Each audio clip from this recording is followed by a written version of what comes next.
Hi everyone. My name's Craig Bellamy. I work for a very interesting organisation here based at the University of Melbourne called VERSI, Victorian E-Research Strategic Initiative.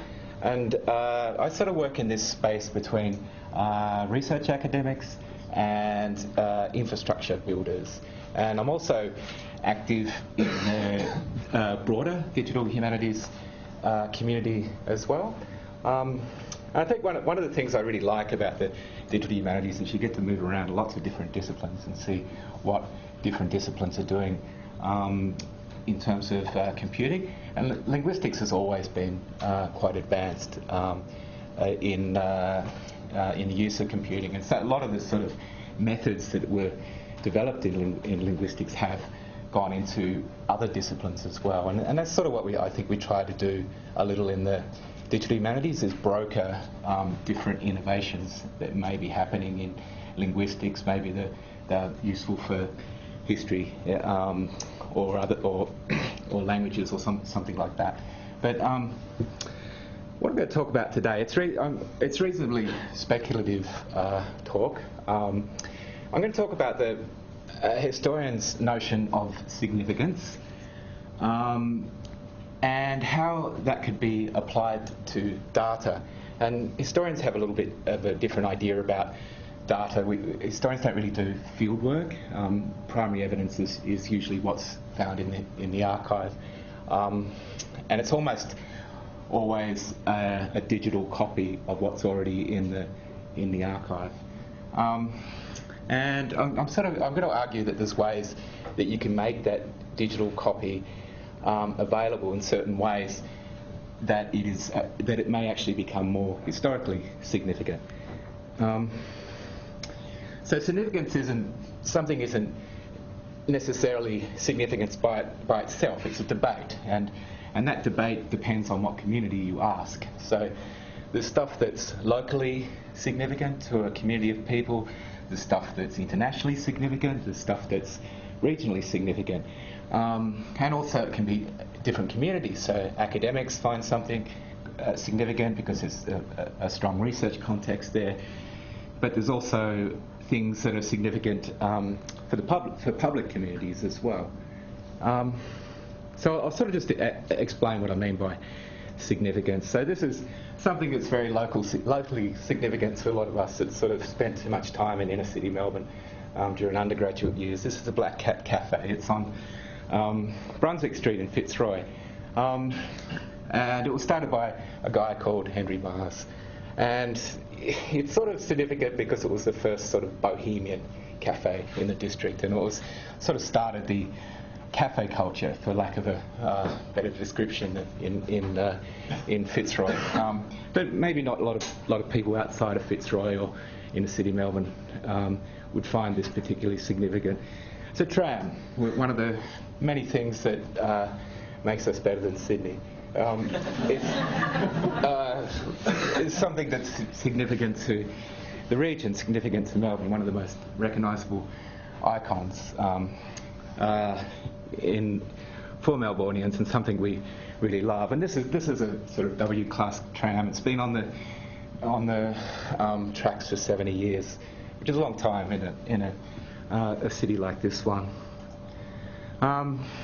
This image is nationally significant. It's the circa 1900. It's the 8-hour parade outside of Parliament House in Spring Street, and this was celebrating the start of the 8-hour movement, which started,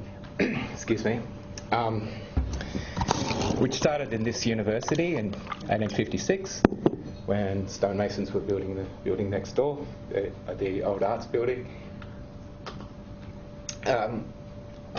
So this is something that is significant to all Australians, because the Parliament in Victoria was the first Parliament in the world to grant the 8-hour day. And this is a little plaque that many people at University of Melbourne have seen many times. It's on the old arts building. It just sort of shows where the movement started. And probably one of the most significant things we have in Melbourne is the exhibition buildings. and it's probably not that significant because it's where our first parliament was in 1901, but that's probably not the main reason it's significant. The reason this building is significant is because it didn't burn down. It's like the only great 19th century exhibition hall that's pretty much left anywhere in the world. So it's the only building in Australia that's on the UNESCO World Heritage listing, so it's of international significance.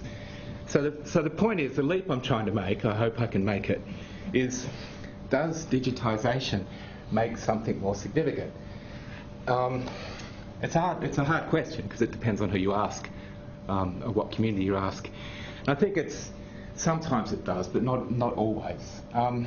So just making a document available online, there's always been an argument that you make something online, somehow it's democratic and it enhances scholarship. I'm not always convinced by that because it depends on how it's interpreted and who reads it and whether they understand it or not.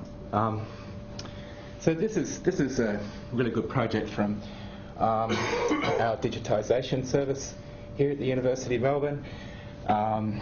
It's the Footplate Journal. It's just a recent digitisation project. How many volumes are there? Do you know? Plus, yeah. There's a lot of volumes. Yeah, there's a lot of volumes of this, but it comes out of special collections. And it is generally available, but under supervision. So someone has to watch you and make sure that you're not tearing pages out of it or something like that. So making this sort of leftist journal from the union movement available to a broader audience will arguably perhaps help with things like labour history or something like that. This is another recent project. This is, I think it's a 16th century. It's part of 185 volumes that's been digitised by the library. This is a commentary on the Koran. And again, this is, of the 185 volumes, I think they come from one benefactor that donated them.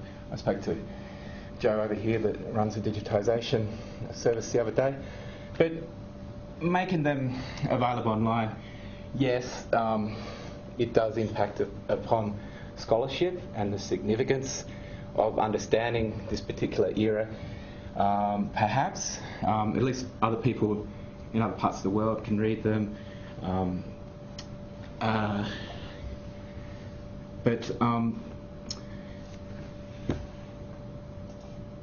But the thing is, if you wanted to make these sort of documents of even more scholarly value, you have to there's things you have to do to make them even more significant. Say things like they have to be locatable, they have to be reusable, have to be machine readable.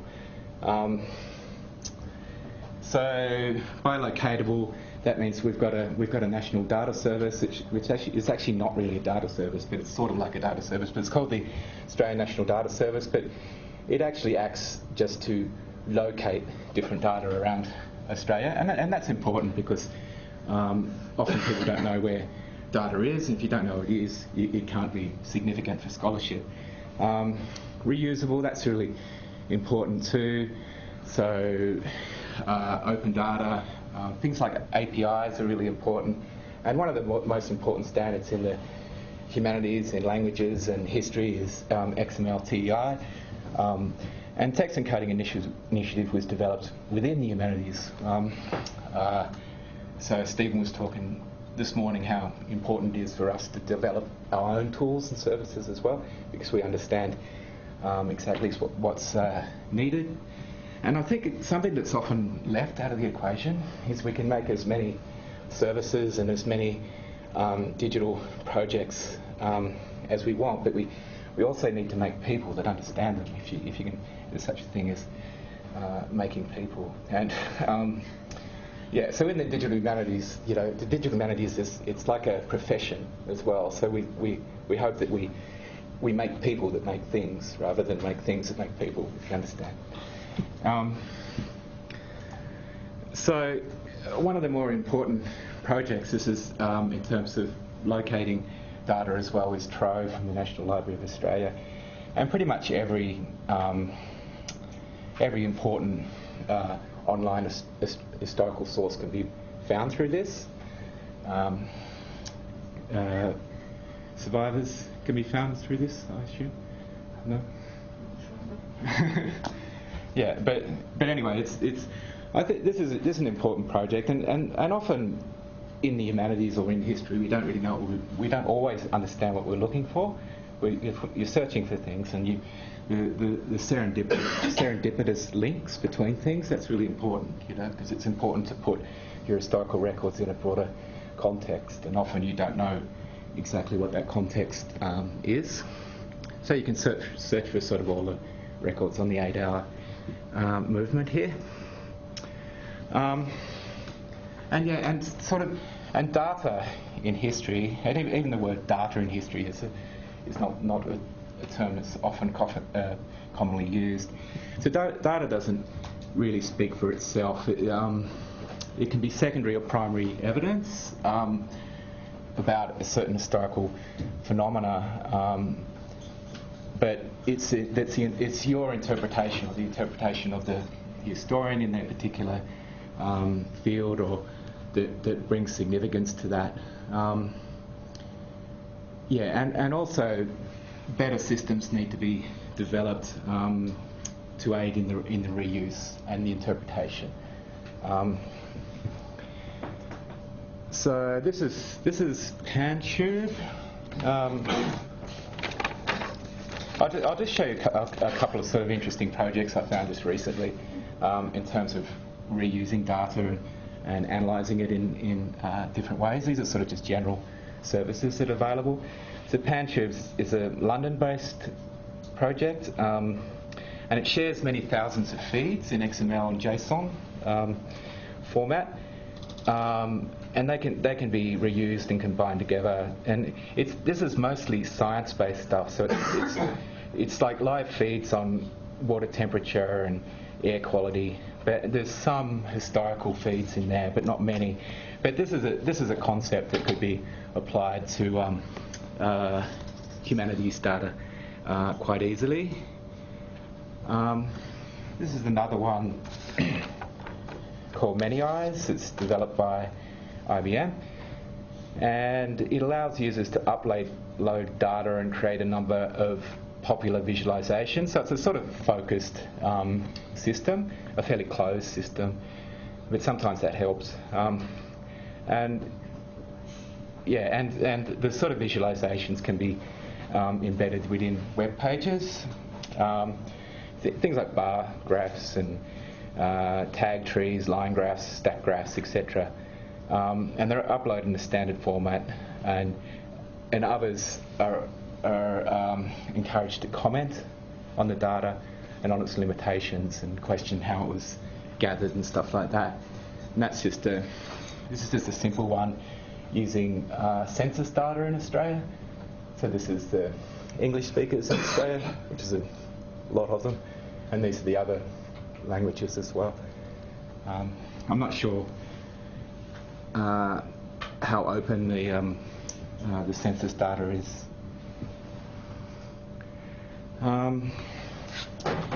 Another probably a really important project that I really like is the Old Bailey project.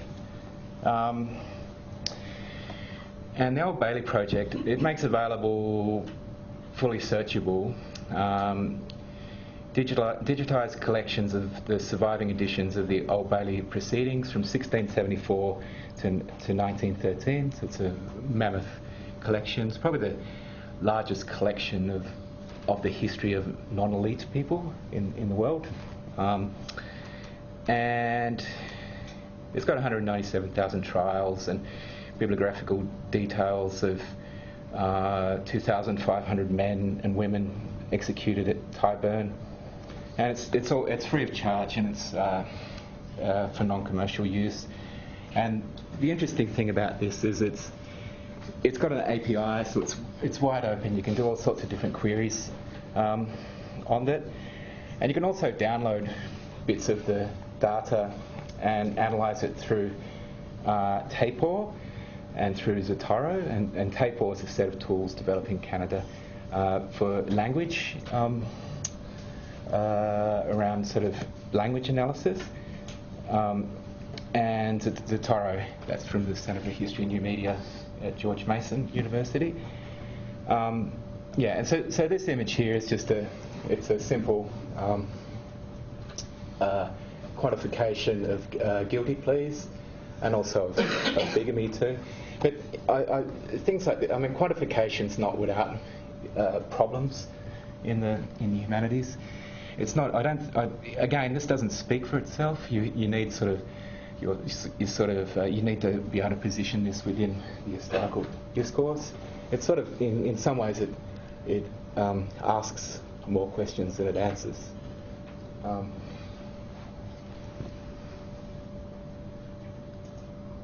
And this is a tiger. So something I wanted to show you that I just found the other day from a couple of colleagues that I had in the UK when I was there a couple of years ago. Where is this?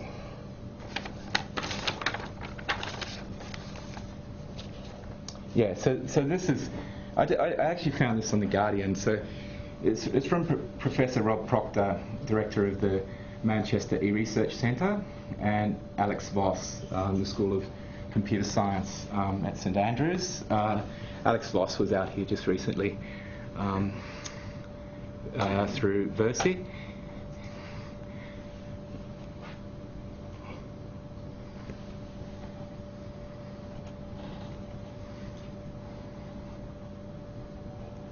So this is just a really, oh, where'd it go?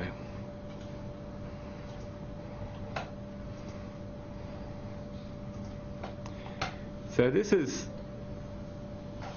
using, so Twitter's got a very open API, and lots of different applications have been developed on the Twitter API. But this is the recent London riots, and there was lots of different rumours going around during the riots about all sorts of things, that the rioters had broken into McDonald's and cooked food, and also that they broke into the zoo and let a tiger loose. So this is mapping the rumour. So from when it started to when someone said it wasn't true. So, whoops, I should show you so the green ones are the people that support the rumour. It died. Hang on.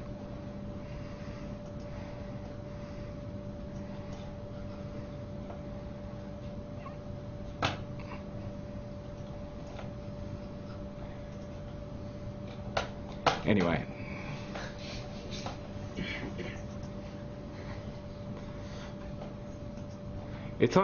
You'll find it on The Guardian anyway, so it's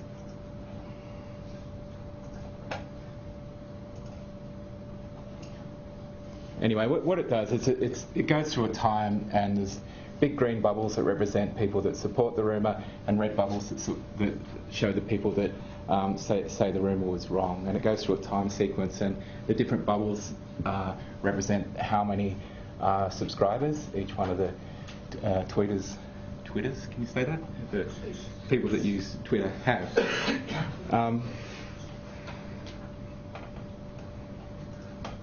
Yeah, so just to sort of wrap up, I think it's important that use creates significance, and that's important for sustainability as well.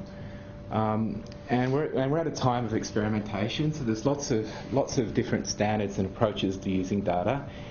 But it's important to make data available in the most usable ways possible, because then people can experiment and they can do animations and they can query it in different ways.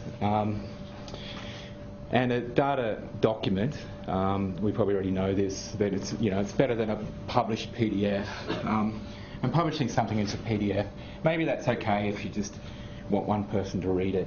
But if you've got very historically significant data to start with, say like the Old Bailey, it needs to be structured in such a way that sort of a new generation of researchers can use it as well. So one's, sort of maybe people within the field of the digital humanities as well. And often individual approaches. There's a lot of sort of individual systems out there, but sometimes they're good because your focused systems, they're often easier to use than broader systems, and they're more focused, and you can build a tool set on top of them and around visualization or something like that. And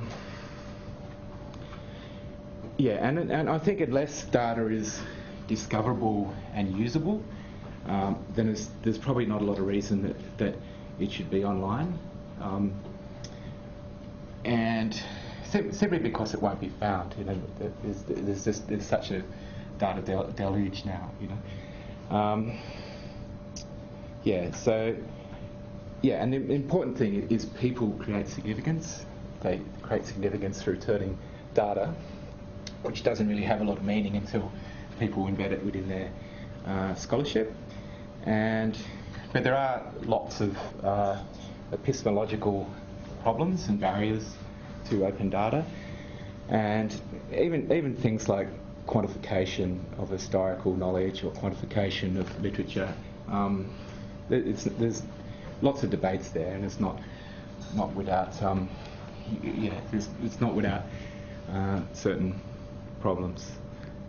Anyway, thanks. Any questions?